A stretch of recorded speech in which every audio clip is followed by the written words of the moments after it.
Hello students, this is Govind. Welcome to SVH classes. Today we will discuss about a module of O level M2 R5. This is web designing and web publishing. Okay, so इसमें जो पहला topic है हमारा वो है internet. Okay, तो आज हम पहले इंटरनेट के बारे में पढ़ेंगे. तो सबसे पहले हम सभी को ये पता होना चाहिए कि इंटरनेट क्या होता है, इंटरनेट के क्या क्या यूसेज हैं और इंटरनेट के क्या क्या एप्लीकेशंस हैं, फीचर्स हैं और कैसे इंटरनेट वर्क करता है. तो सबसे पहले डेफिनेशन होती है हर चीज़ की, तो इंटरनेट की भी डेफिनेशन हमको पता होनी चाहिए. तो क्या होती है? Internet is the network of interconnected computers with each other through out the world. ठीक है, दुनिया भर के जो भी कंप्यूटर्स हैं वो एक नेटवर्क के थ्रू जुड़े होते हैं, उसी को हम इंटरनेट बोलते हैं. ओके, तो इसमें जो मेन चीज़ है वो है आपका इंटरकनेक्टेड कंप्यूटर्स. कंप्यूटर्स आपके इंटरकनेक्टेड होने चाहिए इंटरनेट में. किसके through? Through a web server. Servers क्या होते हैं? आपके कंप्यूटर्स ही होते हैं जो इंटरनेट गेटवे के थ्रू जुड़े होते हैं. ओके, तो इंटरनेट की जो हिस्ट्री है उसके बारे में थोड़ा सा देख लेते हैं कि इंटरनेट की शुरुआत कहाँ से हुई है. तो यूनाइटेड स्टेट्स में एक मिलिट्री प्रोजेक्ट था आरपानेट नाम से 1969 में. यहाँ से हम मान सकते हैं कि इंटरनेट की शुरुआत हुई है. ये क्या था? Advance research project administration network. ये मिलिट्री प्रोजेक्ट था जो मिलिट्री के ऑफिशियल्स आपस में डेटा का आदान प्रदान करने के लिए एक दूसरे को इन्फॉर्मेशन शेयर करते थे. तो यहाँ से हम मान सकते हैं कि इंटरनेट की शुरुआत मानी जाती है. लेकिन आज जो हम इंटरनेट यूज़ करते हैं और जो ये इंटरनेट था उसमें बहुत अंतर है. ये बिल्कुल प्रारंभिक चरण का इंटरनेट था जिसमें स्पीड आज की तुलना में ना के बराबर थी. जो आज हम 5G और 4G में स्पीड यूज़ करते हैं वो तब नहीं हुआ करती थी. और सीधे एक छोटे से एरिया के अंदर ही जो इंटरनेट के थ्रू कंप्यूटर्स होते थे वो जुड़े होते थे.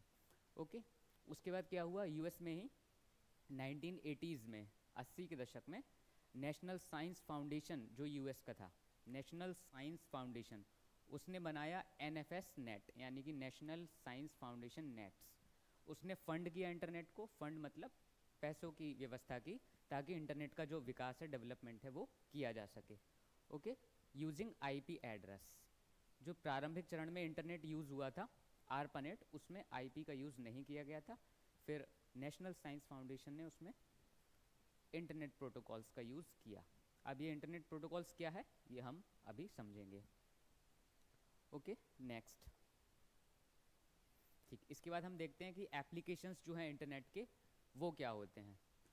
तो हम वैसे तो इंटरनेट के बहुत सारे एप्लीकेशंस होते हैं, पर मोटे मोटे तौर पर हम देख सकते हैं कि इंटरनेट के 6 एप्लीकेशंस यहाँ पर लिखे हुए हैं. पहला है ब्राउज़ इन्फॉर्मेशन. हम इंटरनेट के थ्रू कुछ भी सर्च करते हैं, चाहे वो सर्च इंजन गूगल पर करें चाहे विकीपीडिया पर करें, तो उसको हम क्या बोलते हैं? ब्राउजिंग. कि डेटा ब्राउज़ करते हैं. जो डेटा इंटरनेट पर पहले से ही पड़ा हुआ है उसको हम खोजते हैं, तो उसको क्या बोलते हैं? ब्राउजिंग. ठीक, तो ब्राउज़ द इन्फॉर्मेशन ये पहला हम एप्लीकेशन मान सकते हैं इंटरनेट का. उसके बाद क्या है? Real time communication. ये समझते होंगे सभी लोग, व्हाट्सएप सभी लोग यूज़ करते हैं, मैसेंजर सभी लोग यूज़ करते हैं. वही आपकी क्या होती है? Real time communication. मतलब एज इट इज़ इसी टाइम में आप एट द मोमेंट किसी को कोई मैसेज करते हैं, टेक्स्ट करते हैं, ऑडियो वीडियो, वो सारी क्या है आपकी? Real time communication. ये सारी की सारी इंटरनेट के यूज़ हैं. ठीक, नेक्स्ट है ट्रांसफ़र फाइल्स और मीडिया. किसी भी टाइप की फाइल्स, MP3, MP4 या कोई इमेज, कोई भी मीडिया हो आपका, वो सारा ही हम इंटरनेट के थ्रू भेज सकते हैं. तो ये भी बहुत बड़ा एप्लीकेशन है इंटरनेट का, जिसकी मदद से हमें सारी की सारी फाइल्स एक ही बहुत ही छोटे से टाइम में प्राप्त हो जाती हैं. ईमेल, ये जो आपका एप्लीकेशन है इंटरनेट का, ये इंटरनेट के शुरुआती चरण में बहुत ज़्यादा महत्वपूर्ण था. ईमेल का बहुत बड़ा काम था इंटरनेट के थ्रू, क्योंकि इसने क्या, जो डाक हुआ करता था, डाक के थ्रू हम जो भेजते थे मैसेज को, उसको ख़त्म कर दिया और इलेक्ट्रॉनिकली हम मेल भेजने लगे. मेल क्या होता है? वही जो हम डाक भेजते हैं, तार भेजते हैं, पत्र भेजते हैं, वो सारा इलेक्ट्रॉनिकली कुछ ही सेकंड्स में आ जाया करता था. तो ईमेल का जो यूज़ हुआ करता था वो बहुत ज़्यादा हुआ करता था शुरुआती चरण में. आज भी होता है, आज भी ईमेल का यूज़ ऑफिशियली बिजनेसेस में बहुत ज़्यादा होता है. ओके, नेक्स्ट एप्लीकेशन इंटरनेट का है सर्च डेटाबेस. तो डेटाबेस क्या होता है आपका? कि गवर्नमेंट जो भी डेटा हमारा इकट्ठा करती है, चाहे वो पॉपुलेशन से रिलेटेड हो, चाहे कोई रिसर्च की गई हो, तो सारा का सारा वो इंटरनेट पर आपका प्रोवाइड करा दिया जाता है. तो आप इंटरनेट पर जाकर किसी भी प्रकार का जो डेटाबेस है वो सर्च कर सकते हैं. एक है ये न्यूज़ ग्रुप्स. ठीक, तो न्यूज़ आजकल बहुत ही इंपॉर्टेंट हैं, सभी लोग टीवी देखते हैं, पर अगर हम घर के बाहर हैं तो टीवी साथ में लेके तो घूमेंगे नहीं। तो इंटरनेट के यूज़ से हम किसी भी टाइप की जो न्यूज़ है वो एट अ टाइम इंस्टेंटली प्राप्त कर सकते हैं, देख सकते हैं अलग अलग मीडियम्स में। हाँ, अब हम देखते हैं जो इंटरनेट है वो किस प्रकार से उसकी कनेक्टिविटी होती है। हमको ये पता होना चाहिए कि हम जो इंटरनेट यूज़ कर रहे हैं वो किस प्रकार कनेक्टिंग है एक दूसरे से, और जो बाकी लोग करते हैं वो किस प्रकार कनेक्टिंग है। तो हम देखते हैं मोटे मोटे तौर पर इंटरनेट 4 टाइप से कनेक्ट हो सकता है। इसमें पहला है हमारा पर्सनल कनेक्टिविटी। पर्सनल, अगर हम घर पे अपने इंटरनेट लगाना चाहें तो हम वाईफाई मॉडेम या फिर राउटर, वाईफाई राउटर ले आते हैं अपने घर पर, जो हमें इंटरनेट का एक्सेस देता है। उसका चार्ज जाता है जो हम पे करते हैं। तो मॉडेम राउटर या वाईफाई राउटर हम कुछ भी यूज़ कर सकते हैं अपने पर्सनल यूज़ के लिए। तो ये इंटरनेट कनेक्टिविटी का एक छोटा सा एग्जाम्पल है। उसके बाद हम देखते हैं आपका LAN. LAN is called local area network. अगर हमें पर्सनल यूसेज से ज़्यादा एक छोटे से एरिया में इंटरनेट यूज़ करना हो तो हम लैन का यूज़ करते हैं, जिसमें कई सारे जो कंप्यूटर्स हैं एक दूसरे से जुड़े होते हैं, जिनमें से एक कंप्यूटर आपका इंटरनेट गेटवे प्रदान करता है। मतलब उसमें उसके थ्रू पूरे के पूरे लैन सिस्टम में इंटरनेट आता है। तो ये देखिए यहाँ पे बनाया गया है लोकल एरिया नेटवर्क। ये ज़्यादा से ज़्यादा जो इसकी रेंज होती है वो एक ऑफिस बिल्डिंग या फिर कुछ मीटर्स की रेंज तक होती है। ओके, तो ये हो गया लोकल एरिया नेटवर्क। इससे भी बड़े स्तर पर इंटरनेट हो तो कई सारे लैंस लोकल एरिया नेटवर्क्स को हम एक पूरे वाइड एरिया नेटवर्क में जोड़ सकते हैं। तो उसके बोलते हैं वैन, WAN, वैन, वाइड एरिया नेटवर्क। ओके, इसमें से क्या होता है, इंटरनेट नोड होता है। इसमें भी कुछ स्पेशल कंप्यूटर्स होते हैं जिसमें इंटरनेट गेटवे के थ्रू आपका इंटरनेट आता है। तो ये सारे के सारे लैंस को जोड़कर क्या बनता है आपका वाइड एरिया नेटवर्क, यानी कि वैन। ओके, इसके बाद आता है आपका man, metropolitan area network. Okay, ये मैंने लिखा नहीं है, लिख देता हूँ।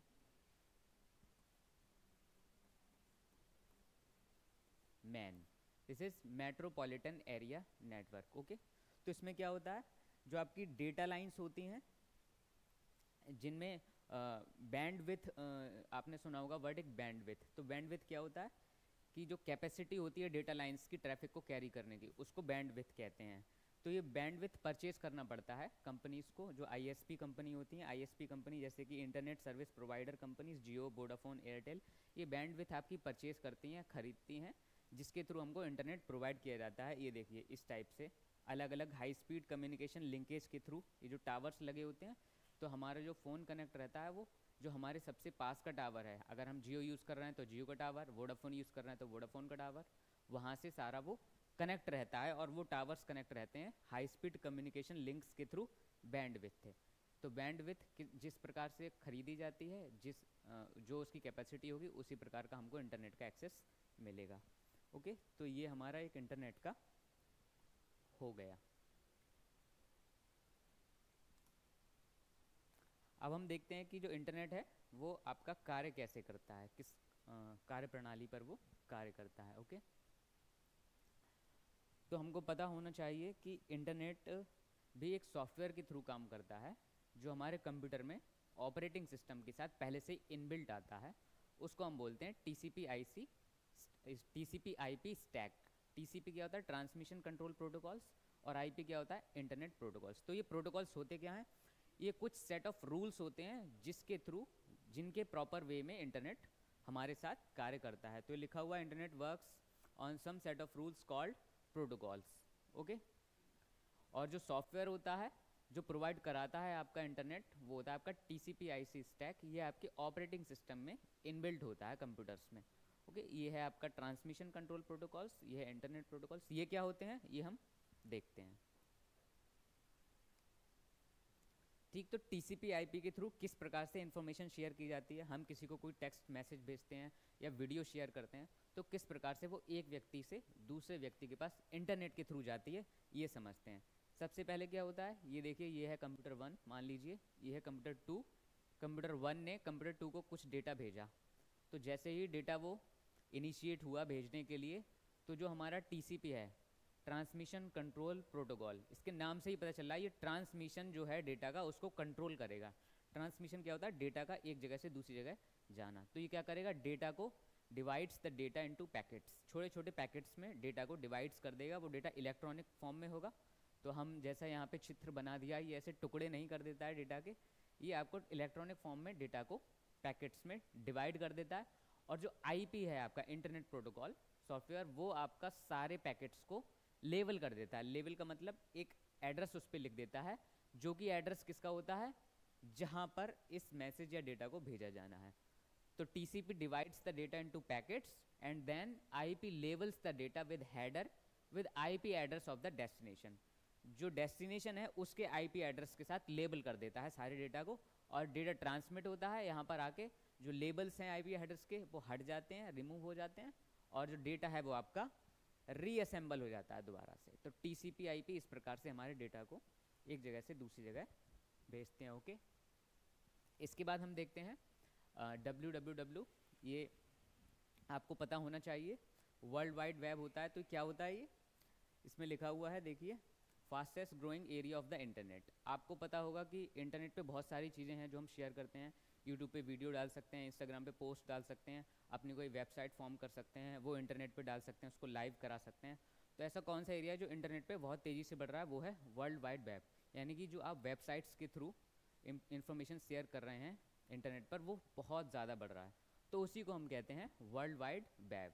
वर्ल्ड वाइड जैसे शब्द से पता चल रहा है कि पूरा विश्व स्तरीय जाल है ये इन्फॉर्मेशन का, ठीक। इसके थ्रू ही हम ब्राउज करते हैं डेटा। नेक्स्ट पॉइंट है www is the series of interconnected servers connected with each other through hypertext. तो सर्वर्स सबसे पहले आपको समझना चाहिए, सर्वर्स क्या होते हैं आपके। सर्वर्स कुछ भी नहीं है, ये कुछ स्पेशल कंप्यूटर्स होते हैं जो इंटरनेट से जुड़े हुए होते हैं, ठीक। सर्वर का मतलब आप समझ रहे हैं कि सेवा प्रदान करने वाला, तो ये हमको सेवा प्रदान करते हैं। सारे ही कंप्यूटर सर्वर नहीं होते हैं, जो इंटरनेट के थ्रू हमको सेवा प्रदान करते हैं, हमारा काम आसान करते हैं, वही क्या होते हैं आपके सर्वर्स, ठीक। तो www क्या है, वेब है, मैंने बताया था वर्ल्ड वाइड वेब है। तो ये सर्वर्स का ही वेब है जो एक दूसरे से हाइपर टेक्स्ट के थ्रू जुड़े हुए होते हैं। हाइपर टेक्स्ट क्या है ये हम समझेंगे आगे।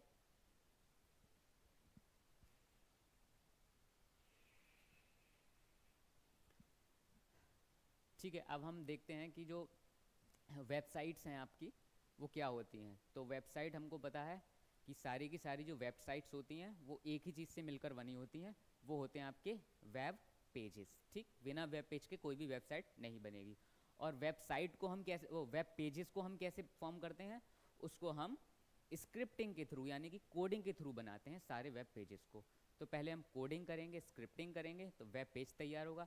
सारे वेब पेजेस को मिलाएंगे तो क्या बन जाएगी, एक वेबसाइट, ओके। तो जो स्क्रिप्टिंग की जाती है वो हमारी एडिटर्स में की जाती है, ये नहीं हम स्क्रिप्टिंग कहीं पर भी कर देंगे। कुछ स्पेशल एडिटर्स होते हैं जिसमें ही हम कोडिंग यानी कि स्क्रिप्टिंग कर सकते हैं। तो वो क्या होते हैं आपके, नोटपैड हो सकता है, नोटपैड प्लस प्लस हो सकता है, एटम हो सकता है, टेक्स्ट रैंगलर हो सकता है, सबलाइम टेक्स्ट एडिटर्स हो सकता है। तो ये कुछ एग्जाम्पल्स हैं एडिटर्स के जिसमें हम कोडिंग कर सकते हैं, ओके। इसके अलावा ये front end development and back and development होता है। इसका मतलब सीधे सीधे ये होता है कि फ्रंट एंड डेवलपमेंट में हम वेबसाइट का वो पार्ट बनाते हैं जो यूज़र के साथ इंटरेक्ट करता है, जो यूज़र के फ्रंट में रहता है। यानी कि web page, home web page और जितने भी वेब पेज वेबसाइट पे दिख रहे हैं वो सारे यूज़र को शो होंगे और यूज़र उनसे अपना काम करेगा, डेटा लेगा, इन्फॉर्मेशन शेयर करेगा। तो वो सारे किस में आते हैं, फ्रंट एंड डेवलपमेंट में। अच्छा, बैक एंड डेवलपमेंट क्या होता है, जो चीज़ यूज़र जिसके साथ इंटरेक्ट नहीं करता है, ये आपका बैक ऑपरेशंस होते हैं जो वेबसाइट को बनाने में लॉजिक यूज़ किए गए होते हैं। जो भी काम यूज़र से रिलेटेड नहीं होता है, सर्वर से रिलेटेड होता है, जहाँ से वेबसाइट चल रही है, फॉर्म की जा रही है, सारे लॉजिक लगाए गए हैं, वो सारा काम कहाँ से होता है आपका, बैक एंड डेवलपमेंट से, ओके। इसके बाद है स्क्रिप्टिंग यानी कि कोडिंग। दो टाइप की होती है, क्लाइंट साइड और सर्वर साइड। क्लाइंट यानी कि यूज़र ही जो उसको यूज़ कर रहा है। अगर हम कोई वेबसाइट कहीं किसी से बनवाते हैं तो हम उसके क्लाइंट हैं, हम उस वेबसाइट को यूज़ करेंगे। तो जो इंटरफेस हम देखेंगे वही फ्रंट एंड डेवलपमेंट वाला, वो क्या होगा आपका, क्लाइंट साइड कोडिंग यानी कि क्लाइंट साइड स्क्रिप्टिंग, ठीक। और जो उस वेबसाइट को कंट्रोल करेगी, जो भी स्क्रिप्टिंग, जो कोडिंग, वो क्या होगी, सारी सर्वर साइड स्क्रिप्टिंग, ओके।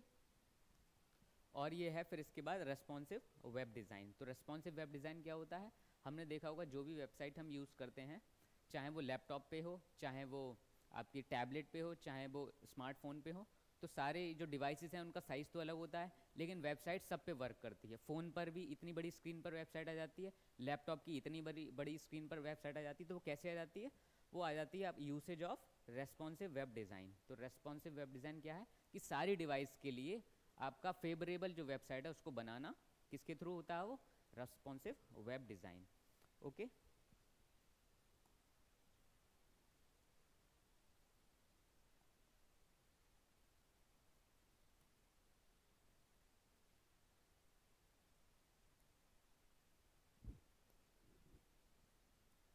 ठीक है। तो हम देखते हैं जो वेबसाइट है उसमें हम थोड़ा सा देखेंगे कि वेबसाइट कितने टाइप की होती हैं आपकी। टाइप्स ऑफ वेबसाइट्स, आपकी दो टाइप की वेबसाइट्स होती हैं। एक होती है आपकी स्टैटिक वेबसाइट और एक होती है आपकी डायनामिक वेबसाइट। क्या अंतर है दोनों ही वेबसाइट्स में? जो स्टैटिक वेबसाइट होती है, नाम से ही आपको क्लियर हो रहा होगा, जो स्टैटिक वेबसाइट्स होती हैं उसमें हम कोई भी चेंज नहीं कर सकते। जो उसमें डेटा है, कंटेंट है, जो उसका स्ट्रक्चर है वो एज इट इज़ रहेगा, कोई भी चेंजेस उसमें नहीं होंगे।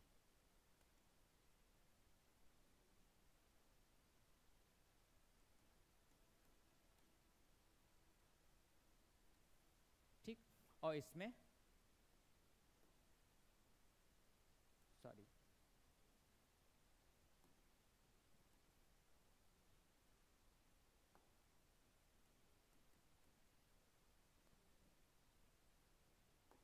ठीक।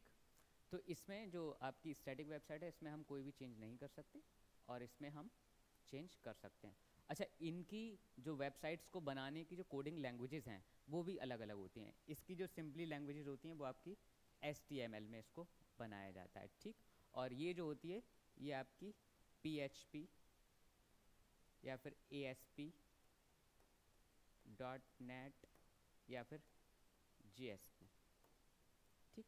आपकी ये PHP क्या होती है? Hypertext pre processor. Hypertext pre processor लिख दे रहा हूँ मैं, हाइपरटेक्स्ट प्री प्रोसेसर।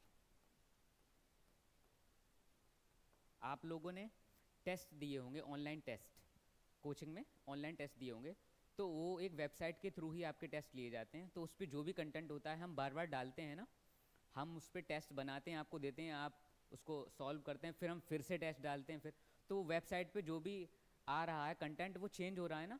तो वही एग्जाम्पल किस चीज़ का है? एक डायनामिक वेबसाइट का है। किसका है? डायनामिक वेबसाइट का। और जो बाद बाकी सारी वेबसाइट्स हैं जो आप देखते रहते हैं वो सारी क्या हैं? Static website. उसमें हम कुछ चेंज कर सकते हैं। हम गूगल पे सर्च करें कोई वेबसाइट और हम उसमें कंटेंट देखें तो उसमें हम कुछ चेंज कर सकते हैं? नहीं। तो जो डायनामिक वेबसाइट्स हैं वो इसी टाइप की होती हैं। इसमें कौन सा सिस्टम यूज़ होता है? आपका CMS। CMS का क्या मतलब है? Content management system, okay. और इसमें आपका सिंपल कोई भी इस प्रकार का सिस्टम यूज़ नहीं होता है, ठीक। तो ये आपकी इतनी कॉस्टली नहीं होती हैं, लो कॉस्ट होती हैं। इसमें हम एडिटिंग कर सकते हैं, तो ये आपकी हाई कॉस्ट होती हैं, एक्सपेंसिव होती हैं इनको बनाना और इनको परचेज करना, ओके, क्योंकि इसमें हम अपना ज़्यादा काम कर सकते हैं। तो सिंपल आपका समझ में आ गया, ठीक। तो आज के लिए इतना ही रखते हैं, बाद बाकी हम देखते हैं। कोई आप लोगों का क्वेश्चन हो तो बताइए। हाँ, यह है जावा सर्विस प्रोग्रामिंग, ये एक्टिव सर्विस प्रोग्रामिंग।